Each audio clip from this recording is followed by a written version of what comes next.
Mon histoire a commencé lorsque la sienne s'est achevée.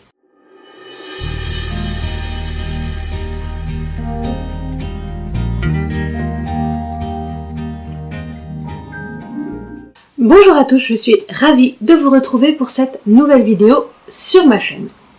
Aujourd'hui, je vais vous parler d'un livre qui n'est pas encore sorti. Oui, il sort officiellement le 12 juin et j'ai eu la chance de pouvoir le lire avant. L'auteur et la maison d'édition avaient fait un petit concours pour permettre à une personne de le découvrir en avant-première et j'ai été extrêmement surprise d'avoir été choisie. Il s'agit donc de Faire to Love de Françoise Gosselin aux éditions Sharon Kenna. Donc là, j'ai la version numérique qu'ils m'ont gentiment envoyée. Je vous mettrai l'affiche, ce sera mieux parce que en couleur, la couverture est beaucoup plus jolie. C'est donc une première pour moi de vous présenter un livre avant sa sortie. J'ai même travaillé, j'ai fait mon petit article écrit et je vais me baser bien sûr sur mon écrit pour ma vidéo. De peur de trop vous en dire, de pas vous en dire assez, de bafouiller comme je suis bien sûr en train de le faire. Ce roman, c'est une nouvelle forme d'écriture pour l'auteur, qui sort de sa zone de confort, qui est plus dans la zone beat-lit. On va dire ça avec Ravenhall et Alpha. Je n'ai lu que Alpha, mais j'ai beaucoup aimé, il va falloir que je lise la suite à ce propos. Donc l'auteur dit elle-même qu'elle sort de sa zone de confort, je n'invente absolument rien, je vous rassure. Alors j'ai commencé ce roman, je suis allée m'installer dans un café, il faisait beau, je vais tout au fond, il y a un joli petit fauteuil club, je me prends ma boisson chaude, et il y a un de ces orages qui éclatent, je suis coincée par la pluie, j'ai pas mon parapluie, du coup je fais quoi? Je sors ma liseuse et je fais « Ah bah tiens, je vais commencer ce livre ». Heureusement que je suis bien calée, j'ai une boisson chaude, parce qu'au 3e chapitre, j'avais déjà les larmes aux yeux. C'est extrêmement rare, quand je lis, que j'ai les larmes aux yeux, que les émotions en fait ressortent. Généralement, je suis plus un bloc de glace quand je lis un livre. Donc voilà.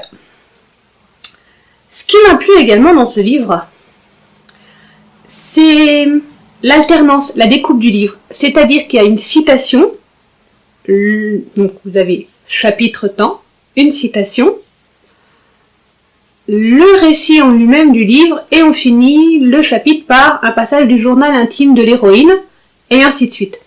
Ce journal intime n'est pas un journal intime comme celui de Bridget Jones par exemple, où vous avez jour tant de clopes fumées, tant de poids, tant de ci, tant de ça, aujourd'hui j'ai fait ci, j'ai fait ça.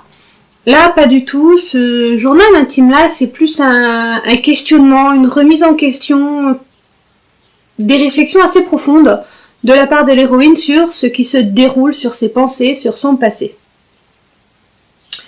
Alors, il y a 2 citations que j'ai notées, que j'aimais beaucoup.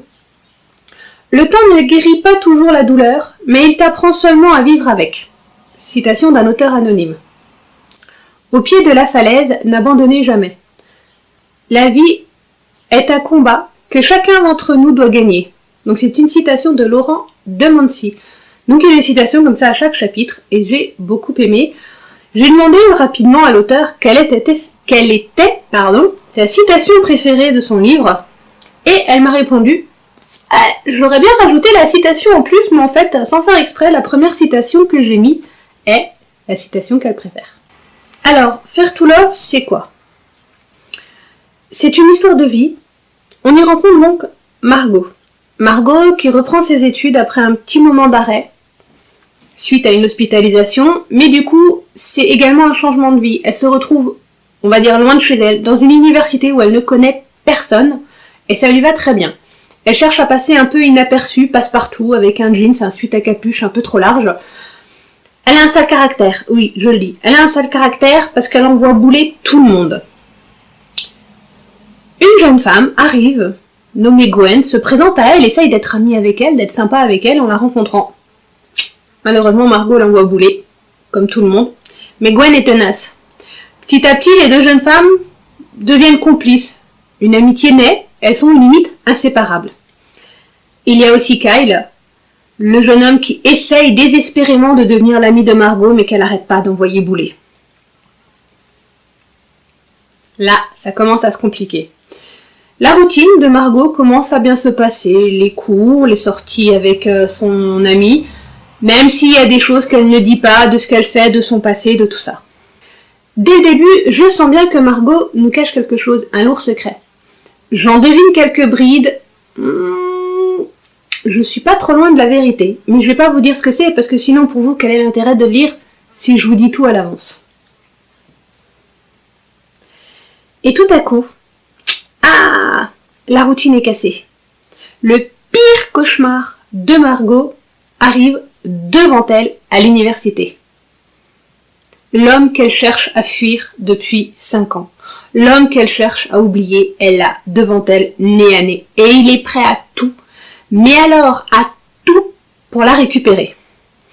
Et c'est là que Margot commence à nouveau à flancher. Seulement, elle n'est pas seule. Il y a Andrew. Ah, je ne vous ai pas parlé d'Andrew, son coach. Je ne vais pas vous en dire plus. C'est un des personnages que j'ai beaucoup aimé. Il y a Kyle et il y a Gwen. Seulement cet homme qui est prêt à tout, c'est compliqué parce que les amis, les proches, peuvent devenir vite un danger et vite vos ennemis. Et le pire ennemi pour Margot, eh bien c'est elle-même. Parce qu'elle doit combattre contre elle-même, contre ses peurs, contre sa colère. Et ça, c'est dur pour elle. Car non seulement Margot doit se débattre avec ses cauchemars, mais elle doit aussi apprendre à faire confiance aux gens, à faire confiance aux hommes en particulier.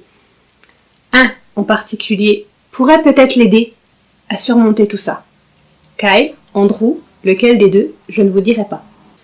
Cette tension, cette peur, cette souffrance, l'auteur nous la transmet d'une manière, je ne peux pas vous l'expliquer comment elle nous la transmet, mais j'ai eu beaucoup plus d'empathie, beaucoup plus de sympathie et beaucoup plus d'émotions en moi qui se sont bousculées pour Margot que pour Kara dans Alpha. Dans Alpha, si vous vous souvenez, quand j'en avais parlé, il s'agit également d'une jeune qui est en recherche de vengeance. Là, Margot n'est pas vraiment en recherche de vengeance. Elle cherche à oublier, elle cherche à se reconstruire, mais les émotions sont plus fortes qu'avec Kara. C'est un livre que j'ai beaucoup apprécié, que j'ai beaucoup aimé. Pour finir, je ne saurais pas catégoriser ce livre. Il a un côté poignant d'une histoire de vie, qu'on pourrait dire, oui, une histoire de vie réelle, comme une autobiographie, ce qui n'est pas le cas, je vous rassure. Enfin, à moins que Françoise détrompe-moi, mais ce n'est pas une autobiographie. Et il y a également un combiné de thriller psychologique en même temps. C'est un mélange des deux, c'est une combinaison explosive. Alors n'hésitez pas à sortir vos mouchoirs pour lire ce livre parce que je pense que vous en aurez besoin. Sur ce, je vous laisse découvrir Faire to Love, plonger dans le monde de Kara, découvrez son histoire. La petite phrase du début, je vais quand même vous la donner. Je vais juste y retourner. La petite phrase du début. J'ai une mouche qui m'embête. Vous ne pouvez pas imaginer à quel point elle est enquiquinante. Ma chère Noisette n'est pas là, bien sûr, pour chasser la mouche. Voilà, dans l'épilogue, je retrouve la phrase que je vais vous dire sur Faire to Love. Mon histoire a commencé lorsque la sienne s'est achevée. Sur ce, je vous laisse cogiter. Quelle histoire s'est achevée pour que la sienne commence?